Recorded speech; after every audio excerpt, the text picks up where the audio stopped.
साथियों नमस्कार। आज का वीडियो का मुख्य विषय है कि जन्म कुंडली में कैसे ग्रहों के होने से राजयोग भंग हो जाते हैं। ध्यान से देखिए, आज हम चर्चा करेंगे कि जन्म कुंडली में ऐसे कौन से ग्रह होते हैं जिन ग्रहों के कारण राजयोग भंग हो जाता है। बहुधा क्या होता है कि व्यक्ति बहुत कोशिश करता है, बहुत प्रयत्न करता है, राजयोग दिखाई भी देते हैं, लेकिन फिर भी राजयोग उसके भंग हो जाते हैं। तो इस विषय पर हम विस्तार पूर्वक चर्चा करेंगे। इससे पहले मेरा आप लोगों से अनुरोध है, यदि आपने अभी तक मेरा चैनल सब्सक्राइब नहीं किया तो अवश्य सब्सक्राइब करने का कष्ट करें, वीडियो को लाइक करें, शेयर करें। तो देखिए, लिखा हुआ है कि कुंडली में कौन से ग्रहों के होने से राजयोग भंग हो जाते हैं। तो ध्यान से देखिए, लिखा हुआ है शत्रु क्षेत्र गति सर्वे वर्गोत्तम युतेरपि राजयोगा विनिश्यन्ति बहुर्भी नीच गए ग्रह। सरल भाषा में लिखा हुआ है, ध्यान से देखिए, जिस जातक की जन्म कुंडली में शत्रु क्षेत्री गति सर्वे वर्गोत्तम युतेरपि, यदि सब ग्रह, जिस जातक की जन्म कुंडली में यदि सब ग्रह शत्रु घर में बैठे हुए हैं, अपने शत्रुओं के घर में बैठे हुए हैं, तो वर्गोत्तमे युतेरपि, वर्गोत्तम नवांश में होने पर भी, अपि माने भी, वर्गोत्तम नवांश में होने पर भी क्या होता है, राजयोगा विनिश्यन्ति, राजयोग का नाश करते हैं। विनिश्यन्ति का मतलब राजयोग नष्ट हो जाते हैं या राजयोग का नाश करते हैं। बहुवी नीचे ग्रह, अर्थात बहुत से यदि ग्रह अपने नीच स्थान में हो तो राजयोग भंग हो जाता है।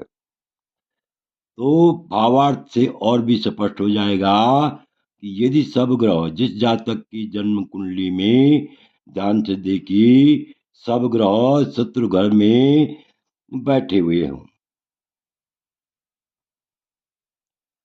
शत्रु घर में बैठे हुए हैं, तो वर्गोत्तम नवांश में होने पर भी, यदि दाएं बाएं ऊपर नीचे कहीं पर भी अगर जो है शुभ ग्रह बैठे हुए भी हों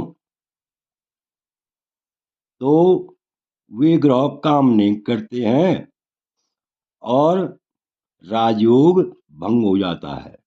यदि बहुत ग्रह अपने नीच स्थान में स्थित हों, वो भी नीच ग्रह। दूसरी बात क्या है, बहुत सी नीच ग्रह अपने स्थान में स्थित हों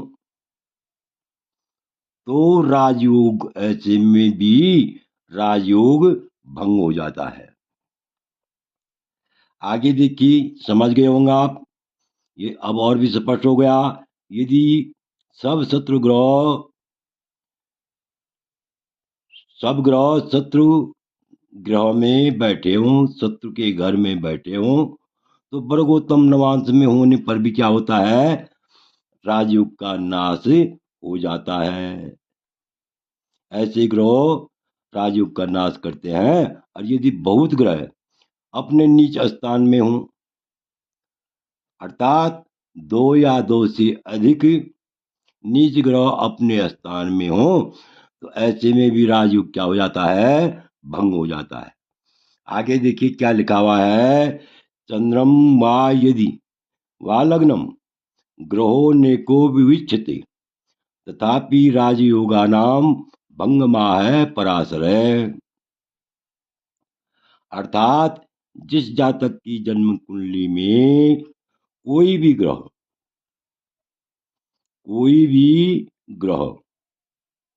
चंद्रमा या लग्न को नहीं देखता हो, न चंद्रमा को देखता हो, न चंद्र कुंडली को देखता हो, चंद्र कुंडली में चंद्रमा को देखता हो, और न लग्न कुंडली में लग्न को देखता हो, तो ऐसे में भी क्या हो जाता है, न एकोपि विचते, एक ग्रह भी नहीं देखता हो। यहाँ पर देखिए, जिस जातक की जन्म कुंडली में कोई भी ग्रह न ही चंद्रमा को दिखता हो, चंद्रमा को भी नहीं दिखता हो, और लग्न को भी नहीं दिखता हो, तो ऐसे में भी जो है यानी राजयोगानाम भंगम है, राजयोग भंग हो जाता है। ऐसा किसका मत है, किसका सिद्धांत है, किसका कथन है, पाराशर है। ऐसा पाराशर का मत है, ऐसा ज्योतिषकार पाराशर का मत है, पराशर का मत है। तो यहाँ पर जो है और भी स्पष्ट हो जाएगा भावार्थ देखने से, यदि कोई भी ग्रह जन्म कुंडली में कोई भी ग्रह यदि चंद्रमा को नहीं देखता हो और लग्न को भी नहीं देखता हो, तो ऐसे में भी राजयोग का नाश हो जाता है। ऐसा पाराशर का मत है, पाराशर का सिद्धांत है, ऐसा पाराशर ने लिखा है, पराशर ने लिखा है। अब देखिए, स्वांति रबो शीत करे विनिष्टे दृष्टम च पाप है शुभ दृष्टिहीने कृत्वा पिराजम चवती मनुष्य पश्चात दुखम लवती। हरताश है, सरल भाषा में लिखा हुआ है कि जिस जातक की जन्म कुंडली में यदि अपने नवांश में सूर्य हो, अपने नवांश में क्या हो, सूर्य हो, और चंद्रमा को पाप ग्रह देखते हो, चंद्रमा को पाप ग्रह देखते हो,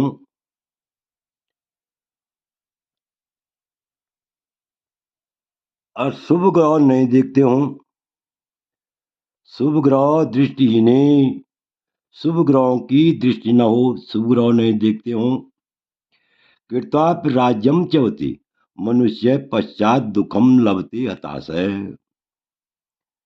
ऐसा जातक, ऐसा मनुष्य पूर्व में राज्य करके भी बाद में दुखी होता है। अर्थात यानी वह पूर्णतया राजयोग का सुख नहीं भोगता है, किन्हीं कारणों से वो उसको राजयोग पद से, अपनी नौकरी से,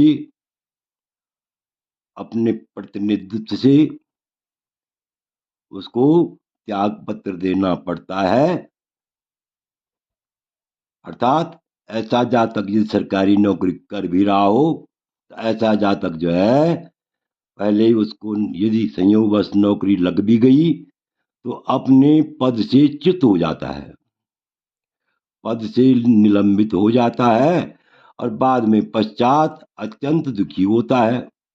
पश्चात दुखम लभते, बाद में अत्यंत दुख को प्राप्त करता है और बहुत हताश होता है, हताश है, अत्यंत निराशा होती है उसको। तो भावार्थ से और भी स्पष्ट हो जाएगा, जिस जातक की जन्म कुंडली में यदि अपने नवांश में सूर्य हो और चंद्रमा को पाप ग्रह देखते हो, क्या देखते हो, चंद्रमा को पाप ग्रह देखते हो, अशुभ ग्रह नहीं देखते हो, ऐसा जातक पूर्व में राज्य करके संयोगवश शुरू में वो नौकरी पर लग भी जाएगा या किसी प्रतिनिधित्व के क्षेत्र में चले भी जाएगा। बाद में जो है उसका निष्कासन होता है, बाद में वह पदच्युत होता है और उसके बाद अत्यंत दुखी होता है तथा हताश होता है। तो आशा है कि आप इस वीडियो को भली बात समझ गए होंगे। आपसे अनुरोध है, यदि आपको यह वीडियो अच्छा लगे तो मेरे चैनल को अवश्य सब्सक्राइब कीजिए, वीडियो को लाइक कीजिए, शेयर कीजिए। वीडियो देखने के लिए बहुत बहुत धन्यवाद।